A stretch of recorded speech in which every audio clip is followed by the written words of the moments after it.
कि इस सेमिनार के साथ में भी हमको भी यहाँ पे आके एक दो शब्द कहने का जो मौका दिया है। मैं समझता हूँ कि ये आज का जो सेमिनार है एनवायरनमेंट एंड सिक्योरिटी, जैसे आर के खिमेर साहब ने अपने ओपनिंग रिमार्क्स में जो कहा कि ये एक बहुत ही अच्छा समय में वो भी अपना अरुणाचल प्रदेश में कंडक्ट हो रहा है, मैं भी इस बातें को ज़रूर मानता हूँ। अभी हमारा जो फॉर्मर स्पीकर श्री तपिरगांव साहब ने भी अपने स्पीच में बताया कि तिब्बत का कंसर्न क्या है इन रिलेशन विद एनवायरनमेंट और सिक्योरिटी को देखते हुए। और जैसे मैंने कहा कि अपना सिक्योंग श्री पेनबा सिरिंगला ने भी बहुत ही ब्रॉडली तिब्बत का इश्यूज को लेके हम लोगों के बीच में यहाँ पे रखा है। अभी आफ्टर लंच जो टेक्निकल सेशंस, खास करके दो टेक्निकल सेशंस, एक को यहाँ पे चेयर करेंगे अपना विजय क्रांति जी और दूसरा अपना सिक्योंगला वहाँ पे पार्टिसिपेट करेंगे। तो मैं सबसे अनुरोध करेंगे कि आप लोग लंच खाने के बाद ज़रूर इस टेक्निकल सेशंस को आप लोग सुनना है और उस सेशन में क्वेश्चन एंड आंसर्स का भी वहाँ पे प्रोविजंस रखा हुआ है।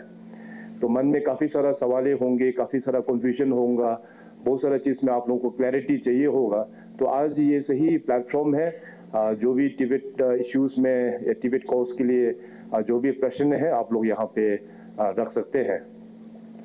तो एनवायरनमेंट एंड सिक्योरिटी के ऊपर में अगर बात करें तो ये काफ़ी बड़ा सब्जेक्ट है। Environment itself is a very big subject और साथ साथ सिक्योरिटी का तो आप सबको पता है कि हर एक रीजन, हर एक देश का अपना एक कंसर्न होता है। But when we talk about Tibet, environment and security, तो दोनों ही काफ़ी इंटरलिंक्ड है हमारा अपना पॉइंट ऑफ व्यू से, क्योंकि तिब्बत का जो ज्योग्राफिक लोकेशन है हम सब लोग जानते हैं कि खास करके एशिया में तिब्बत का जो एग्जिस्टेंस दैट्स वेरी इंपॉर्टेंट। वहाँ के जो नेचुरल जो रिसोर्सेस है, खास करके तिब्बत का जो पानी के बारे में यहाँ पे जो बताया, तिब्बत आप सबको पता है it is regarded as the third pole and also the water tower of Asia. तो तिब्बत में ऐसे कई सारा बड़े बड़े जो झील है, बड़े बड़े वहाँ पे ग्लेशियर्स हैं, जिसमें से अपना जो भारत में जो भी बड़े बड़ा जो रिवर्स है उसका ओरिजिन तिब्बत से होके आता है। जैसे for example Ganga, Indus, Sutlej, और अपना अरुणाचल का बात करें तो सियांग, जो असम जाके ब्रह्मपुत्र के नाम से जाना जाता है। इसके बाद फिर लोहित, सुबनसिरी। तो देश का ऐसे कई सारा नदी है जो तिब्बत से ओरिजिन होके आता है। इसके बाद साथ साथ वहाँ का जो नेचुरल रिसोर्सेज, काफ़ी रिच एक नेचुरल रिसोर्सेज है। आप सभी को ब्रॉडली तिब्बत का हिस्ट्री के बारे में जानते हैं आप सभी लोग, और सिक्योंगला ने भी बताया कि तिब्बत किस हिसाब से उनका टाइमलाइन भी मेंशन करते हुए आगे जो डेवलपमेंट का प्रोसेस हो या रिलीजियस इंस्टीट्यूट्स का साथ में बैठ के या और चाइना का साथ में किस हिसाब में जो कॉन्फ्लिक्ट होके आगे बढ़ा हुआ है। सो ब्रॉडली अपना इंडियन कॉन्टेक्स्ट में अगर देखा जाए तो सिंस थाउजेंड्स ऑफ इयर्स अपना देश और तिब्बत का बहुत पुराना एक रिश्ता है। उसमें अभी खास करके अपना नालंदा यूनिवर्सिटी, जो उस वक्त में वर्ल्ड का सबसे बिगेस्ट यूनिवर्सिटी, नालंदा यूनिवर्सिटी जैसे इस दुनिया में ही यूनिवर्सिटी नहीं था। सो खास करके हमारा रिलीजियस और कल्चर को देखने से अभी नालंदा यूनिवर्सिटी से जो 8th सेंचुरी से खास करके बुद्धिज्म को देखा जाए तो 8th सेंचुरी में जो स्कॉलर है कमला शीला, इसका बाद शांता रक्षिता 8th सेंचुरी में जाके, इसका बाद फिर गुरु पद्मा संभवा जो इंडिया से जाके तिब्बत में नालंदा ट्रेडिशंस को लेके तिब्बत में बौद्ध धर्म का वहाँ पे प्रचार हुआ। इसका बाद अतिशा दीपांकर इन 11th सेंचुरी और नरोपा 11th सेंचुरी में।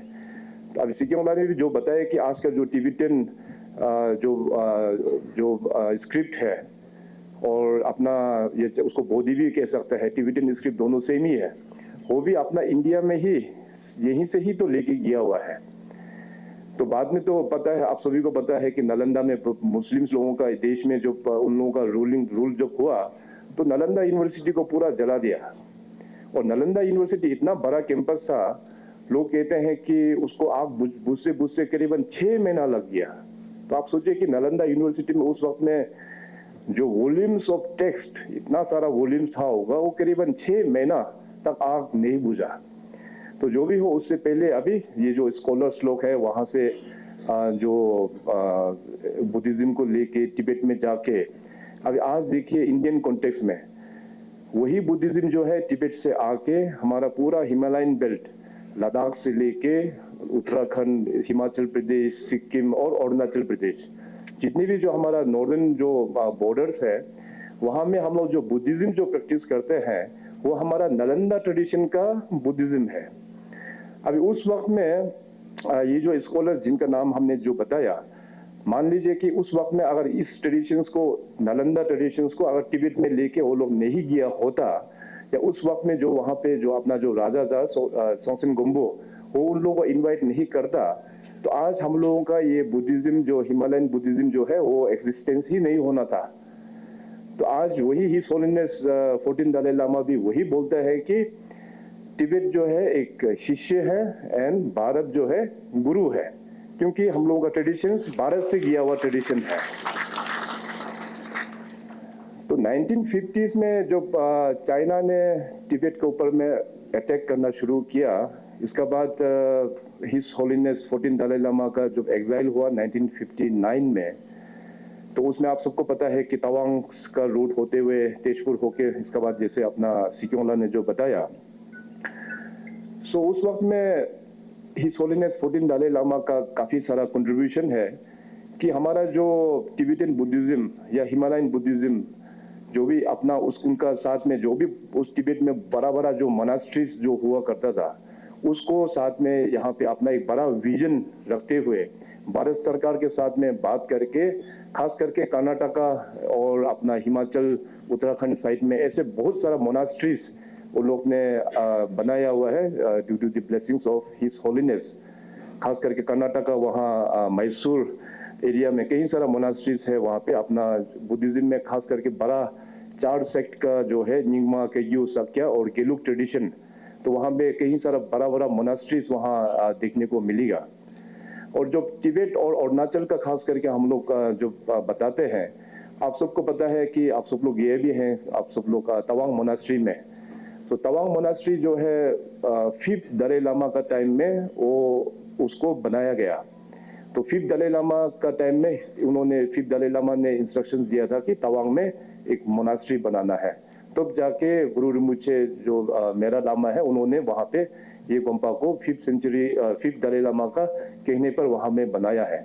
इसके बाद फिर 6th दलाई लामा जो है वो तवांग में वहाँ पे जन्म हुआ है, और सिक्योला ने सही बोला कि दलाई लामा इंस्टीट्यूशन में 2 दलाई लामा आउट ऑफ तिब्बत जन्म हुआ है, 4th दलाई लामा जो है वहाँ मंगोलिया में, और 6th दलाई लामा जो है वो तवांग में।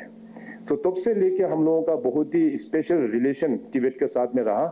और अरुणाचल प्रदेश में हम सब लोग यहाँ पे करीबन 26 major tribe and more than 100 sub tribes यहाँ पे बसे हुए हैं।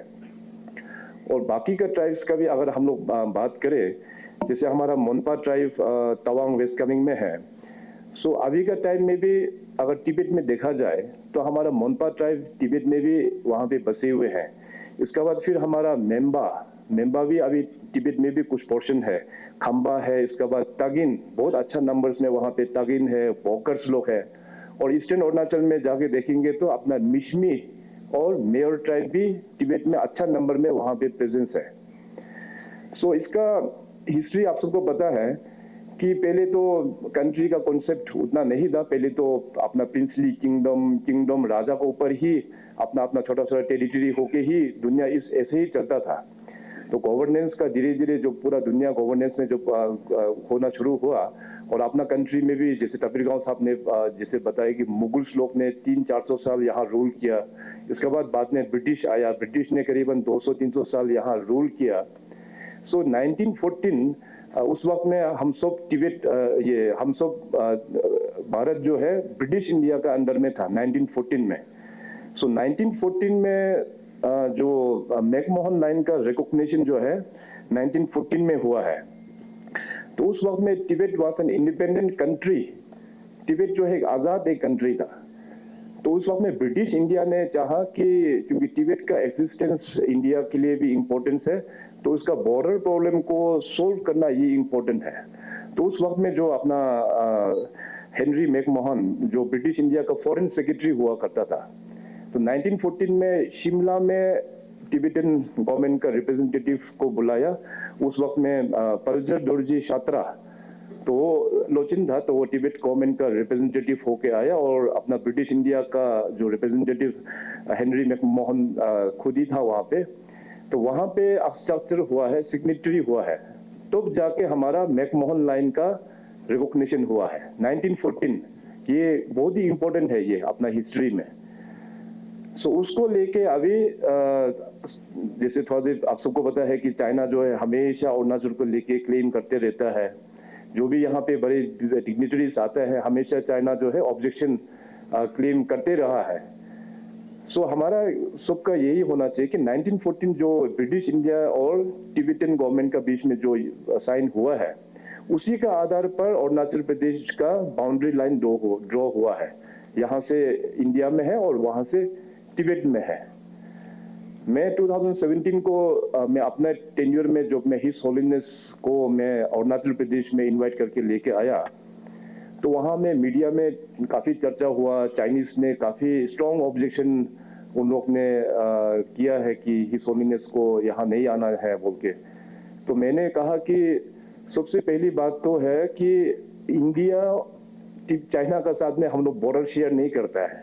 हम लोग बॉर्डर शेयर करते हैं तो हम लोग तिब्बत के साथ शेयर करते हैं, और अपना देश में अपना रीजन में किसको बुलाना है, किसको इनवाइट करना है, नहीं करना है, ये हम लोगों का राइट होता है। अभी चाइना का साथ तो चाइना तो इतना दूर में था, 1950 को जबरदस्त वो लोग तिब्बत को कब्जा किया। इसके बाद तिब्बत को तो कब्जा किए कि इसके बाद उन लोगों का जो एक्सपेंशनिस्ट जो पॉलिसी है, वो सिक्यों लाने भी आप लोगों को जो जिक्र किया, पूरा एक्सपेंशनिस्ट वो लोग पॉलिसी में चलता है। अरुणाचल को पूरा वो लोग क्लेम करते हैं। यही छोड़िए, भूटान में एक तो जगह है सक्तेंग मेरा। सक्तेंग मेरा तो तिब्बत के साथ में भी बॉर्डर शेयर नहीं करता है। वो शेयर करते तो हमारा तवांग अपना अरुणाचल के साथ बॉर्डर शेयर करता है। तवांग फर्दर लेके तिब्बत के साथ बॉर्डर शेयर करते हैं। सो चाइना का क्लेम जो है तवांग से भी पार करके भूटान इवन सक्तेंग मेरा भी क्लेम करते हैं वो लोग। तो आप इश्यूज देखिए, लद्दाख में कितना वहाँ पे ये इशू हुआ, गलवान इशू हुआ, ये डोकलाम इशू, ये सिक्किम साइड और भूटान साइड में जो हुआ है। सो चाइना का जो एक्सपेंशनिस्ट जो मॉडल है उसको चेक करना बहुत ही इम्पोर्टेंट है। अभी वहाँ तिब्बत में जिस हालत से चाइना जो वहाँ पे जो डेवलपमेंट के नाम में बहुत सारा जिस कल्चर वहाँ पे जो जिनोसाइड वहाँ पे कर रहा है, सारा तिब्बतन कल्चर्स को, ट्रेडिशंस को खत्म करने में तुला हुआ है वो लोग वहाँ पे। और तिब्बत का जो इतना रिच नेचुरल रिसोर्सेस, खास करके माइनिंग सेक्टर में, और लिथियम का बहुत बड़ा एक डिपॉजिट है वहाँ पे, तो माइनिंग तो पूरा रैम्पेंटली वहाँ पे माइनिंग करके सारा रिसोर्सेस को वो लोग खत्म करता है लिथियम का, और जिससे हमारा एनवायरनमेंट में भी काफ़ी इम्पैक्ट अभी होने वाला है। और आप सब लोग जानते हैं कि हाइड्रो पावर, जैसे मैंने कहा कि तिब्बत इतना सारा वाटर बॉडीज है वहाँ पे, सो हाइड्रो पावर का डेवलपमेंट वो लोग ने स्टार्ट किया था ईयर 2000 ऑनवर्ड्स। सो मोर देन 190 प्रोजेक्ट्स वहाँ पे अभी वो लोग ने, बहुत सारा प्रोजेक्ट्स तो कंप्लीशन भी हो गया और बहुत सारा प्रोजेक्ट्स पाइपलाइन में भी है। और तिब्बत एक चाइना एक ऐसा एक कंट्री है कि यूनाइटेड नेशंस का जो इंटरनेशनल वाटर ट्रीटी का सिग्नेटरी नहीं है वो लोग।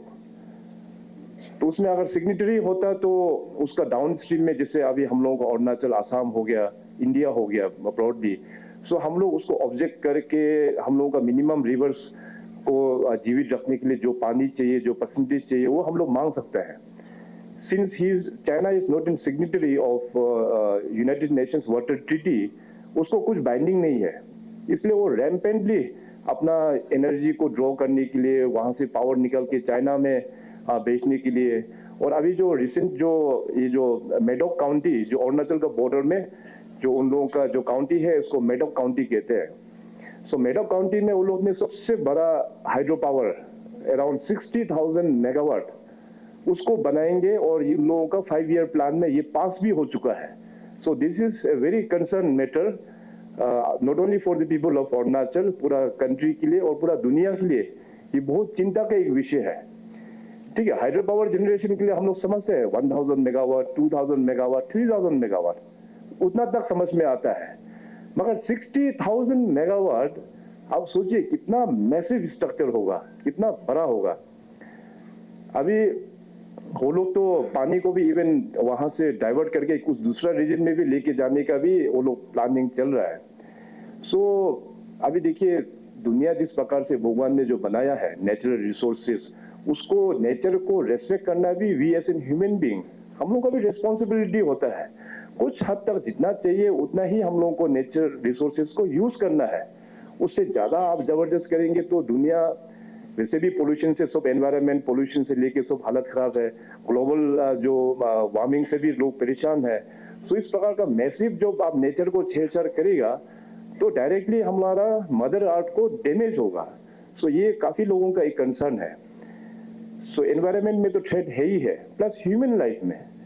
मैं अभी रिसेंटली अपना अरुणाचल में सियांग बेल्ट में कई सारा जगह में टूर भी किया हूँ और इसके लिए मैंने लोगों को भी एजुकेट कर रहा हूँ कि अगर वहाँ पे major structure 60,000 megawatt hydro power वहाँ तिब्बत में अगर चाइना लोग बना देता है और जल्दी ही बनाएगा, वो लोग ऑलरेडी पास हो चुका है। वहाँ पे तो डेमोक्रेसी तो है ही नहीं, वहाँ मीडिया तो है ही नहीं, वहाँ क्वेश्चन तो पूछ ही नहीं सकता है। जो गवर्नमेंट ने डिसाइड कर दिया तो कर दिया, उसको काम होना ही है। किसी को जवाब क्वेश्चन पूछने का वहाँ हक ही नहीं है।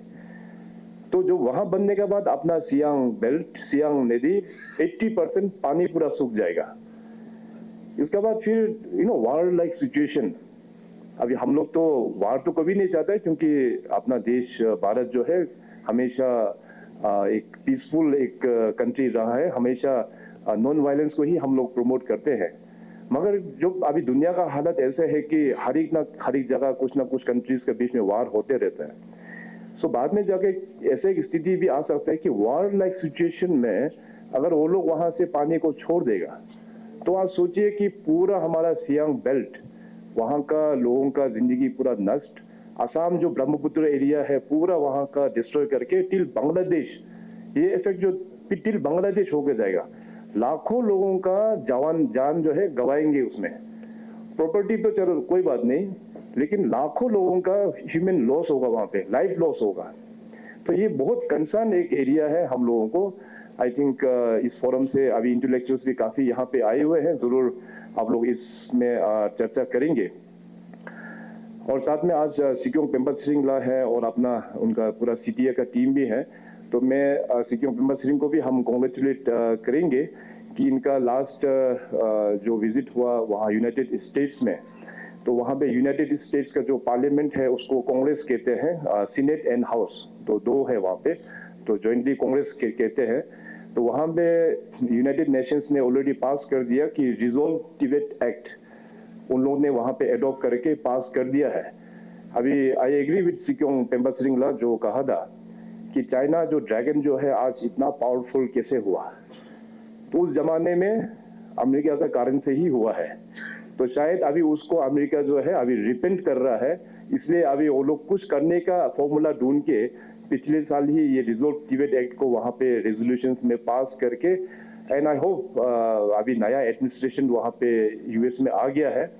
With the new administration, with the new president, definitely Tibet का जो कॉज है United nation will take it forward with Tibet. Let us all hope and pray. And I must congratulate Sikyongla for this wonderful achievement in your 10 year.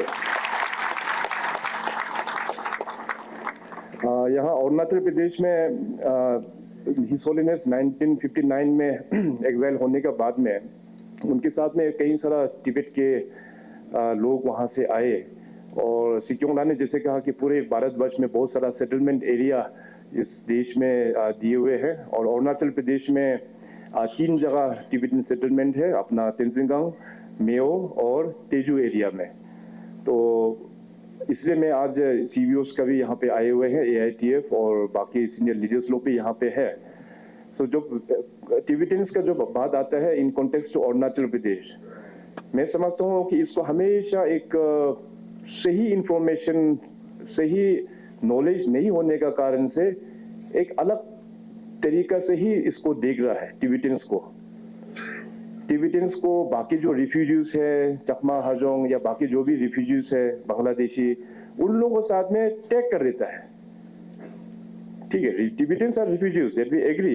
तो government ने उस वक्त में अपना तेंजिंगांग Mayo Tezu में सेटलमेंट देके रखा हुआ है। अभी आज आप लोग उस सेटलमेंट एरिया को जाके देखिए। मैं जब भी टूर में जाता हूँ, जब हमको टाइम मिलता है तो मैं भी जाके सेटलमेंट लोगों से मैं इंटरेक्शन भी करता हूँ। तो आज देखिए कि वहाँ का पॉपुलेशन जो है टिबेटियन पॉपुलेशन जो अरुणाचल में कम होते जा रहा है, एकदम कम होते जा रहा है, क्योंकि वो लोग बाकी विदेशों में जाके अपना काम कर रहा है। कनाडा में काफी लोग चला गया, यूनाइटेड स्टेट्स में काफी लोग चला गया।